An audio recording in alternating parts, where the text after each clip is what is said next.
जय हिंद। देखिए, आज मैं एक छोटी सी इंफॉर्मेशन आप लोग को बताने वाला हूँ जो बहुत से बच्चों को मालूम नहीं होता है। देखिए क्या है, जिसे मैं आज बताऊंगा अभाज्य संख्या और भाज्य संख्या यानी प्राइम नंबर और कंपोजिट नंबर क्या होता है। बहुत बच्चे कंफ्यूज होते हैं कि सर अभाज्य संख्या क्या होती है और भाज्य संख्या होती है क्या होती है, यानी प्राइम नंबर और कंपोजिट नंबर किन्हें कहेंगे। जैसे देखिए मैं कुछ डिफिनेशन लिखा हूं। जैसे देखिए, ऐसी संख्या जिनके केवल दो गुणनखंड हो, ऐसी संख्या जिनके केवल दो गुणनखंड हो वो क्या कहलाएंगी? अभाज्य संख्या कहलाएंगी। क्या कहलाएंगी? अभाज्य संख्या।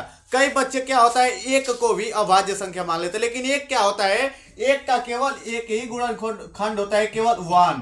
तो एक क्या है? अभाज्य संख्या नहीं है। जैसे देखिए डिफिनेशन इसका क्या कह रहा है कि ऐसी संख्या जिनके केवल दो गुणनखंड हो, जिनके दो गुणनखंड हो, या ऐसी संख्या जो केवल दो संख्याओं से पूर्णतः विभाजित हो। दो संख्याओं से क्या हो? पूर्णतः विभाजित हो। उसके बाद देखिए ऐसे एक और डिफिनेशन है, ऐसी संख्या जो एक या स्वयं से पूर्णतः विभाजित हो, एक और स्वयं से पूर्णतः विभाजित हो, उसे हम क्या कहेंगे?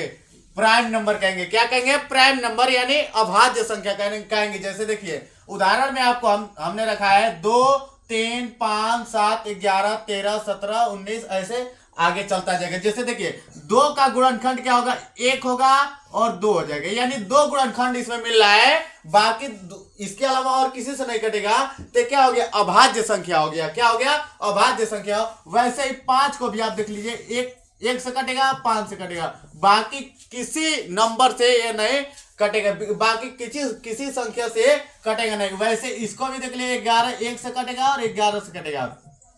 तो ये सब क्या है? ये सब क्या है? प्राइम नंबर यानी अभाज्य संख्या है। दूसरा देखिए, दूसरा क्या है? ये हमारा भाज्य संख्या। जैसे देखिए ऐसी संख्या जिसके दो से अधिक गुणनखंड हो, जिसके दो से अधिक गुणनखंड हो, वो क्या कहलाएगा? भाज्य संख्या कहलाएगा। क्या कहलाएगा? भाज्य संख्या कहलाएगा। क्या कहलाएगा? भाज्य संख्या। जैसे देखिए और एक और डिफिनेशन है, ऐसी संख्या जो दो से अधिक संख्याओं से ऐसी संख्या जो दो से अधिक संख्याओं से पूर्णतः विभाजित हो। ऐसी संख्या जो दो से अधिक संख्याओं से पूर्णतः विभाजित हो, उसे क्या कहेंगे? भाज्य संख्या कहेंगे। जैसे उदाहरण में आपका 4 हो गया, तो 4 आपका एक से भी हो जाएगा विभाजित, 2 से भी हो जाएगा और 4 से भी क्या हो जाएगा? विभाजित, पूर्ण रूप से विभाजित हो जाएगा। तो क्या हो गया? ये भाज्य संख्या हो गया। कई बच्चे कहते हैं कि सर 2 भी आपका क्या आएगा? भाज्य संख्या में आएगा। नहीं, ये गलत है। 2 केवल क्या है? 2 केवल बस दो अंक से विभाजित, 1 और 2 से। तो क्या हो गया? ये भाज्य संख्या नहीं है। भाज्य संख्या का डिफिनेशन ये कहता है कि 2 से अधिक संख्याओं से पूर्णतः विभाजित हो, वो क्या कहलाएगा? भाज्य संख्या कहलाएगा। भाज्य संख्या क्या कहता है कि ऐसी संख्या जिनके केवल दो गुणनखंड हो, यानी दो संख्याओं से पूर्णतः विभाजित हो, वो क्या कहलाएगा? अभाज्य संख्या यानी प्राइम नंबर कहलाएगा। कई बच्चे कहेंगे कि सर एक भी तो आपका अभाज्य संख्या नहीं, एक का केवल एक ही गुणनखंड है, इसीलिए एक क्या होगा? एक क्या हो गया? अभाज्य संख्या नहीं होगा।